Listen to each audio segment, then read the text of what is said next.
राधे राधे दोस्तों, आज की जो कहानी सुनाने जा रहे हैं यह कहानी बहुत ही परिपूर्ण है। यह कहानी 4 युगों की है। यह कहानी बहुत ही महत्वपूर्ण है। यह कहानी 4 युगों की है। हो सके तो पूरा सुनना, ज़रूर सुनना। ये ज्ञान से भरी हुई कहानी है। एक समय की बात है, चारों भाई आपस में बैठे थे, बातचीत कर रहे थे। बातचीत में वाद विवाद होने लगा। सतयुग, त्रेता, द्वापर, कलयुग, चारों बैठे विवादों में उलझने लगे। सतयुग कहने लगा, तुम हमसे छोटे हो तो क्यों वाद विवाद कर रहे हो। तब त्रेता बोला, तुम बड़े कैसे हो सकते हो, सबसे बड़ा तो मैं ही हूँ, मैं सबसे सर्वश्रेष्ठ हूँ, मैं सबसे बड़ा हूँ। तब तक द्वापर बोलने लगा। तब द्वापर कहने लगा, तुम सर्वश्रेष्ठ कैसे हो सकते हो, सबसे सर्वश्रेष्ठ तो मैं हूँ, सबसे सर्वश्रेष्ठ मैं हूँ, तुम नहीं हो सकते। तब तक कलयुग बोलने लगा। तब कलयुग कहने लगा द्वापर से, तुम सर्वश्रेष्ठ कैसे हो सकते हो, सबसे सर्वश्रेष्ठ तो मैं हूँ, मैं सबसे सर्वश्रेष्ठ हूँ, मैं कलयुग हूँ। ऐसे चारों में वाद विवाद होने लगा। तब चारों युगों ने फैसला किया, ऐसे हम आपस में निर्णय नहीं ले सकते। तब चारों युगों ने कहा, चलो। चारों युगों ने आपस में निर्णय किया, हम ऐसे फैसला नहीं कर सकते। हम में से कौन बड़ा है, कौन सर्वश्रेष्ठ है, इसका निर्णय तो भोलेनाथ करेंगे। चलिए भोलेनाथ के पास चलते हैं। वह चारों युग भोलेनाथ के पास चलने लगे। चलो उन्हीं के पास चलते हैं, वो ही आदि अनंत हैं। चलो कैलाश पर चलते हैं। चलो वही बताएंगे हम में से कौन बड़ा है, कौन छोटा है। इसका निर्णय तो भोलेनाथ ही करेंगे। इसका निर्णय तो भोलेनाथ ही करेंगे, हम नहीं करते। चारों युगों ने योजना बनाई, चलो भोलेनाथ के पास कैलाश पर्वत पर चलते हैं। तब चारों युग कैलाश पर्वत चलने लगे और कैलाश पर्वत पर पहुँचे तो वहाँ उन्हें द्वारपालों ने रोक लिया और द्वारपालों ने कहा, तुम कौन हो, कहाँ जा रहे हो। तब उन्होंने कहा, हम चारों युग हैं, हम भोलेनाथ से मिलना चाहते हैं, आप उन्हें सूचित किया जाए। स्वयं नंदी महाराज भोलेनाथ के पास गए और बोले, हे भोलेनाथ, आपसे चारों युग मिलना चाहते हैं। भोलेनाथ कहते हैं, नंदी जाओ, चारों युगों को हमारे साथ पास लेकर आओ। तब नंदेश्वर वहाँ से चलते हैं, चारों युगों को भोलेनाथ के पास ले जाते हैं। भगवान शिव ने सम्मान सहित चारों लोगों को अपने दरबार में बिठाया। चारों युगों ने भोलेनाथ को प्रणाम किया। तब भोलेनाथ ने कहा, तुम्हारा चारों युगों का हमारे कैलाश पर्वत पर स्वागत है। भोलेनाथ ने कहा, आपको हमारे पास आने का क्या कारण है, तुम तो खुद ही चारों युगों के चक्र हो, तुम खुद ही स्वयं, तुम्हारा यहाँ आने का कारण क्या है। हे सृष्टि के रचयिता, हे भोलेनाथ, हम चारों में विवाद शुरू हो गया है, उस विवाद का निर्णय आप ही कर सकते हो, इसलिए हम आपके पास आए हैं। हम आपसे गुहार करते हैं और हम आपसे निवेदन करते हैं कि आप हमारा निर्णय ज़रूर करें, आप हमारा न्याय करें और आप हम लोगों में से बताएं सबसे बड़ा कौन है, हम में से बड़ा कौन है। तब भोलेनाथ कहने लगे, इसका फैसला तो तब होगा जब आप लोग हमें अपना अपना निर्णय सुनाएंगे। तब भोलेनाथ सतयुग से कहने लगे, तुम बताओ, तुम कैसे बड़े हो, तुम अपने आप ही अपन को सर्वश्रेष्ठ कह रहे हो। तब सतयुग बताने लगा, हे भोलेनाथ, मैं इन तीनों से सबसे बड़ा हूँ, मेरी आयु 17,00,000 की है, तो मैं इनसे बड़ा हूँ, इसलिए मैं सर्वश्रेष्ठ हूँ। तब तक कलयुग बोलने लगा। तब कलयुग बोलने लगा, व्यक्ति कभी याऊ से बड़ा नहीं होता, वो तो गुणों से बड़ा होता है। मैंने तो यही सुना है कि गुणवान व्यक्ति बड़ा होता है। तब भोलेनाथ ने कलयुग की दलील को माना और सतयुग से कहा, तुम ऐसे तो बड़े नहीं हो सकते। तब सतयुग ने कहा, मेरे सतयुग में जो मनुष्य पैदा हुए वो बड़े ही बलवान थे। वो पृथ्वी को भी उठा लेते थे, सभी को उठा लेते थे। जब मेरे सतयुग में मेरा राज्य था तब विष्णु भगवान ने कई अवतार लिए।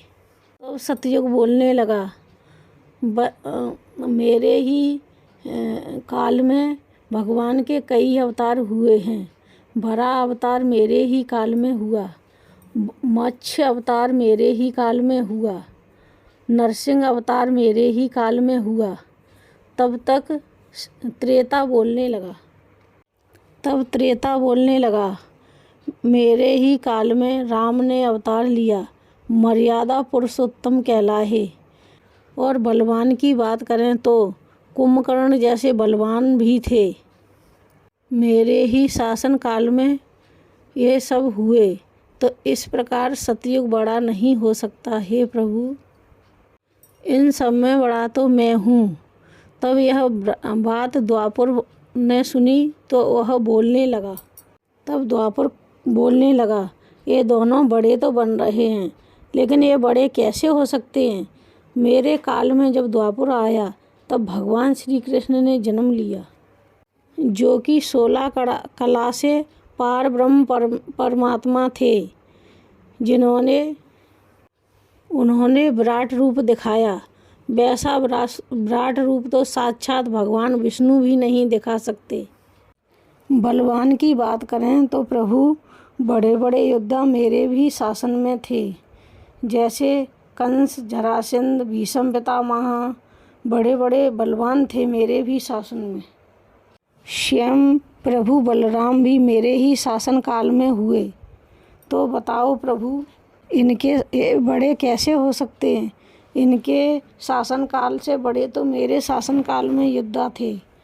तब तक कलयुग बोलने लगा, हे प्रभु, जो आदमी मूर्ख हो वो क्या विद्वान हो सकते हैं, वो क्या सर्वश्रेष्ठ हो सकते हैं। तब कलयुग कहने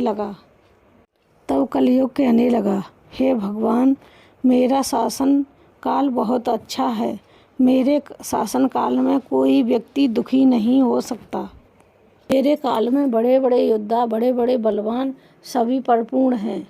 तब भोलेनाथ ने चारों युगों की बात सुनी तो उत्तर सुनो। भगवान भोलेनाथ ने चारों की बात सुनी तो वे विचार करने लगे, सोचने लगे, इन चारों का फैसला कैसे किया जाए। बगल में ही माता पार्वती बैठी थी। माता पार्वती कहने लगी, हे भोलेनाथ, आप ही इनका फैसला नहीं कर पाओगे तो कौन करेगा इनका फैसला। चारों आपस में लड़कर मर जाएंगे।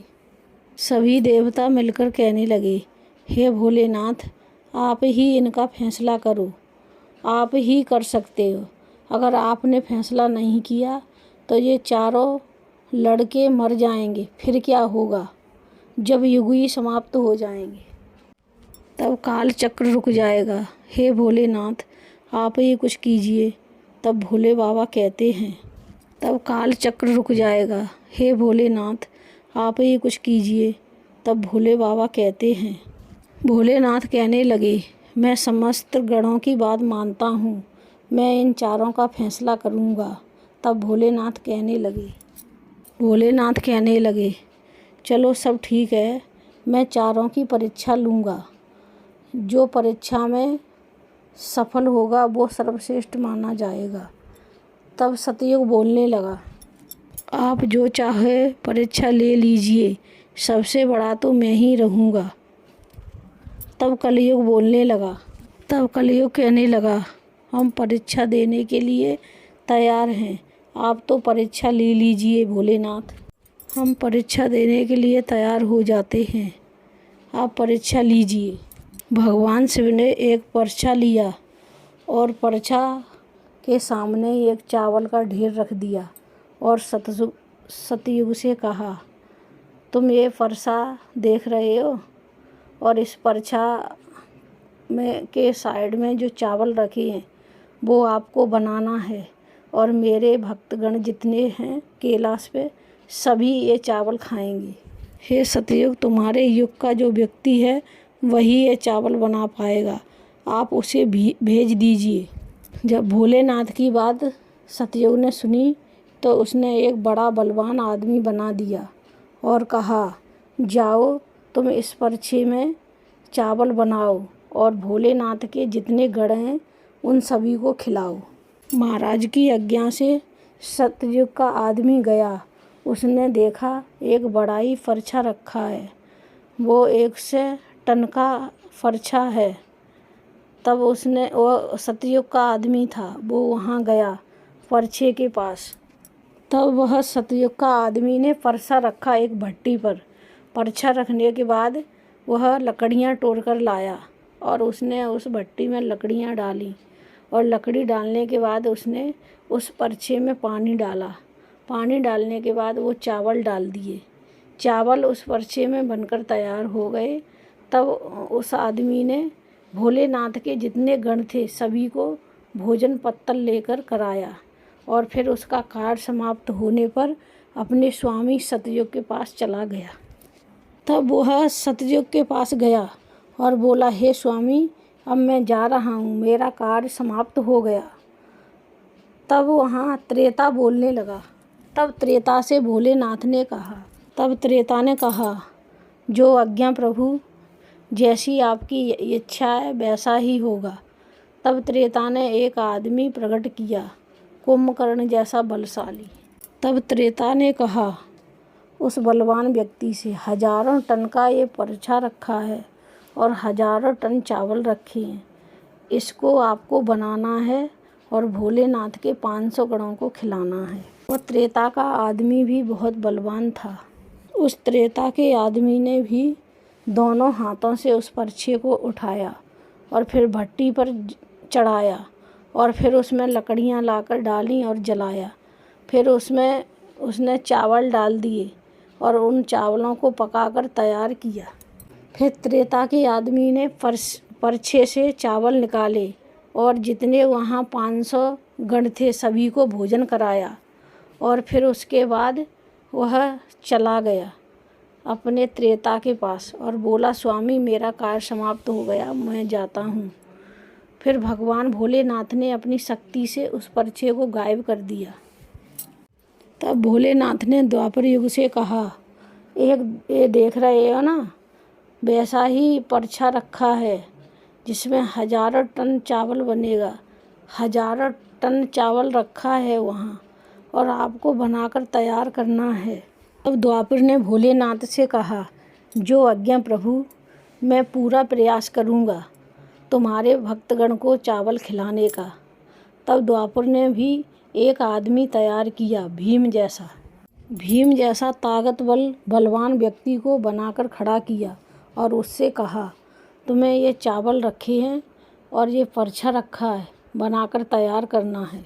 वह अपने स्वामी की आज्ञा से चल दिया। उसने देखा कि फरसा तो बहुत बड़ा है, परछा बहुत ही बड़ा है, और उस परछे को तो सतयुग त्रेता के ही आदमी उठा सकते हैं कि वह इतने 1000 टन का परछा था। लेकिन फिर भी उसने दोनों हाथों से ताकत लगाकर उठाया, जैसे तैसे खींच खांच के उसने भट्टी पर रखा, और फिर नीचे उसने लकड़ी लाकर जलाया और उसमें चावल डाल दिए। जब चावल पक गए तो उसने भोलेनाथ के 1500 गणों को भोजन कराया, और भोजन कराने के बाद वह व्यक्ति अपने स्वामी द्वापर के पास गया। तब वो अपने स्वामी द्वापर के पास गया तो द्वापर ने कहा, शाबाश। द्वापर ने उसकी पीठ थपथपाई और कहा, तुम जा सकते हो। तब वो चला गया। तब भोलेनाथ ने कलयुग से कहा, देखो कलयुग, वो चावल रखे हैं और वहीं पर वो परछा रखा है, आप वही चावल बनाकर आपको खिलाना है हमारे 1500 गणों को। तब भोलेनाथ ने कलयुग से कहा, वजन इतना ही रहेगा, क्योंकि आप मान नहीं रहे। तब भोलेनाथ ने कलयुग से कहा, परछे का वजन उतना ही रहेगा, 1000 टन, और चावल भी रखा है, और आप मान नहीं रहे थे ना कि हम बड़े हैं। तो कलयुग की उम्र भी छोटी है, 100 वर्ष की, और मतलब सतयुग की 1 लाख उम्र थी, और त्रेता की 10,000 उम्र थी, और द्वापुर की 1000 उम्र है, और कलयुग की 100 वर्ष है। अब जाओ, आपको हे कलयुग, तुम्हारे शासन में तो तुम्हारे आदमी की 100 वर्ष ही उम्र है। तब कलयुग ने भोलेनाथ की बातें सुनी तो उसने कहा, ठीक है प्रभु। तब कलयुग ने भोलेनाथ से कहा, हे प्रभु, आप मुझको पहले ही हताश मत कीजिए, आपके लिए तो सब बराबर हैं। आप मुझे परीक्षा देने दीजिए, मुझे भी मौका मिलना चाहिए परीक्षा देने का। मुझे परीक्षा देने दीजिए, जब हमसे नहीं हो पाएगा तब हम मानेंगे। तब भोलेनाथ कहते हैं, ठीक है, तुम अपना आदमी बुला लीजिए। और आप देख रहे हो ना, जो 1000 टन का परछा रखा है, 1000 टन चावल रखे हैं, तुम्हारा आदमी इनको बना पाएगा कि नहीं? तब कलयुग कहता है, हे भोलेनाथ, मुझे मौका दीजिए और मेरा तमाशा देखिए आप। भगवान भोलेनाथ भी उसकी बातों को सुनकर हंसने लगे और अचंभित हो गए। क्या कलयुग का व्यक्ति भी इतने टन का परछा उठा लेगा? कलयुग ने बड़ा ही बलवान बुद्धिमान व्यक्ति को पैदा किया। बहुत ही सोचने वाला था, बहुत ही बुद्धिमान व्यक्ति था। तब कलयुग ने कहा उस बुद्धिमान व्यक्ति से, आप जाओ और ये परछा देख रहे हो ना, इस 1000 टन का है, इसमें आपको 1000 टन चावल रखे हैं, वो पकाना है और भोलेनाथ के गणों को खिलाना है। तब वह व्यक्ति कहने लगा, आप चिंता मत करो, ऐसे हजारों परछा यहाँ आ जाएंगे तो भी आपको चिंता करने की ज़रूरत नहीं है। तो यह बात सुनकर तीनों युगों हंसने लगे। यह बात भी सच थी। सतयुग के लोगों की लंबाई 21 हाथ थी, और त्रेता के लोगों की लंबाई 14 हाथ थी, और द्वापुर के लोगों की लंबाई 7.5 हाथ थी, और कलयुग की लंबाई 3.5 हाथ है। यह बात सच है। तीनों युग बड़ी ज़ोर ज़ोर से हंस रहे थे। कलयुग ने कहा तीनों व्यक्ति से, आप चिंता मत करो, मैंने अपना आदमी भेज दिया है। स्वामी की आज्ञा पाकर वह कलयुग का आदमी तलहटी में गया। वहाँ जाकर उसने देखा कि परछा बहुत बड़ा है। कलयुग का आदमी जब वहाँ गया तो उसने देखा परछा बहुत बड़ा है, ये 1000 टन का है, मुझसे तो उठेगा नहीं, तो मैं क्या करूं? उसने अपनी बुद्धि लगाई और उस परछे के नीचे ही भट्टी खोदने लगा, और उसने भट्टी खोद के तैयार की, और फिर उसे लकड़ियों के लिए ज़्यादा मेहनत नहीं करनी पड़ी, क्योंकि लकड़ियाँ वहीं पड़ी थी, तो उसने वहीं से लकड़ियाँ उठा ली और उस भट्टी में लकड़ी डाल दी। वह व्यक्ति ने परछे में पानी डाला और चावल डाला और नीचे लकड़ी जला दी, और कुछ ही देर में चावल बनकर तैयार हो गए। कलयुग का व्यक्ति कितना बुद्धिमान था, उसे कुछ भी नहीं करना पड़ा। उसने भट्टी जलाई, लकड़ी डाली, पानी डाल दिया, चावल डाल दिया, पककर तैयार हो गया। और उसने फिर भगवान शिव के गणों को एक कतार में बैठा दिया और उनसे कहा, मेरी परोसने में मदद करो। तो भोलेनाथ के 4 गण आए और वो आपस में उस चावल को परोसने लगी। उन चारों गणों ने भर भर के खूब भोजन परोस दिया, और परोसने के बाद तब वो कलयुग का व्यक्ति कहता है, अब आप भी भोजन कर सकते हो। भोलेनाथ के 4 गण जो बचे थे, जो खाना परोस रहे थे, उस कलयुग के व्यक्ति ने उन चारों गणों को भी खाना खिलाया। खाना खिलाने के बाद उसने उस परछे को साफ़ किया और साफ़ करके वहीं छोड़ दिया। फिर वह अपने स्वामी के पास गया। तब वह कलयुग का आदमी अपने स्वामी के पास जाता है और कहता है, मेरा कार्य पूरा हुआ। तब कलयुग उसकी पीठ थपथपाता है और कहता है, शाबाश, आपने हमारी लाज रख ली, आपने हमें जिता दिया, अब तुम जा सकते हो। जब वह चला जाता है फिर चारों युग भोलेनाथ के पास आ जाते हैं। तब भगवान भोलेनाथ से वे चारों युग कहते हैं कि अब भोलेनाथ आप बताइए हम में से बड़ा कौन है। तब भोलेनाथ विचार करते हैं और विचार करके बताते हैं, सुनिए। तब भोलेनाथ कहने लगे, सतयुग का आदमी आया तो बहुत ताकतवर था। उसने परछे को उठाया, अग्नि जलाई और चावल बनाए। चावल बनाकर हमारे गढ़ों को खिलाया। फिर त्रेता का आदमी आया, उसने भट्टी पर परछा रखा, उसमें पानी डाला, चावल डाला और पकाकर तैयार किया और सभी गणों को खिलाया। इसी प्रकार द्वापर के आदमी ने भी परछे को रखा उस पर भट्टी पर और लकड़ी जलाई, पानी डाला, चावल डाला और डालकर पकाकर तैयार किया और सभी भक्त भोलेनाथ के गणों को भोजन कराया। तब भोलेनाथ ने कहा, कलयुग का व्यक्ति वहाँ गया, उसने देखा जी 1000 टन का परछा उठेगा नहीं, तो उसे कुछ भी नहीं करना पड़ा। उसने उसी के नीचे भट्टी खोद दी और लकड़ी डाल दी और पानी डाल दिया और चावल डाल दिया, चावल पककर तैयार हो गया। तब भोलेनाथ ने कहा, कलयुग का आदमी कितना बुद्धिमान है, उसे कुछ भी नहीं करना पड़ा और उसने सब कुछ कर लिया। वह अगर भोजन परोसता तो शायद शाम हो जाती। उसने मेरे ही गणों को 4 बुला लिया और उनसे कह दिया सभी को भोजन परोस दो, और वह आदमी बैठा रहा और सभी ने भोजन परोस दिया। कलयुग का आदमी कितना बुद्धिमान है। तब भोलेनाथ कहते हैं, तुमने जो शासन किया है ठीक है, तुमने जो अच्छा शासन किया है वो सब ठीक है, लेकिन तुमने बुद्धि का उपयोग नहीं किया।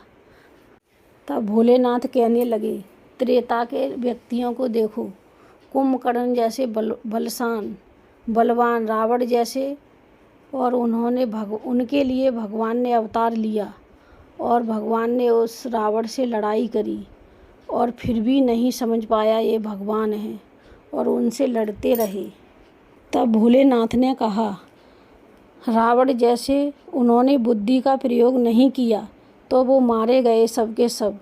और कलयुग बुद्धिमानी व्यक्ति है, वह मशीन के द्वारा काम होगा, वह बहुत बुद्धिमान है, इसलिए कलयुग तुम तीनों से बड़ा है। तब उन सतयुग, त्रेता, द्वापर ने भगवान भोलेनाथ की बात मान ली। तो आपने देखा वे तीनों युग लौट जाते हैं और भोलेनाथ ने कितना अच्छा फैसला किया। आशा करते हैं आपको हमारा वीडियो पसंद आया होगा। पसंद आए तो कमेंट में ज़रूर लिखना। धन्यवाद।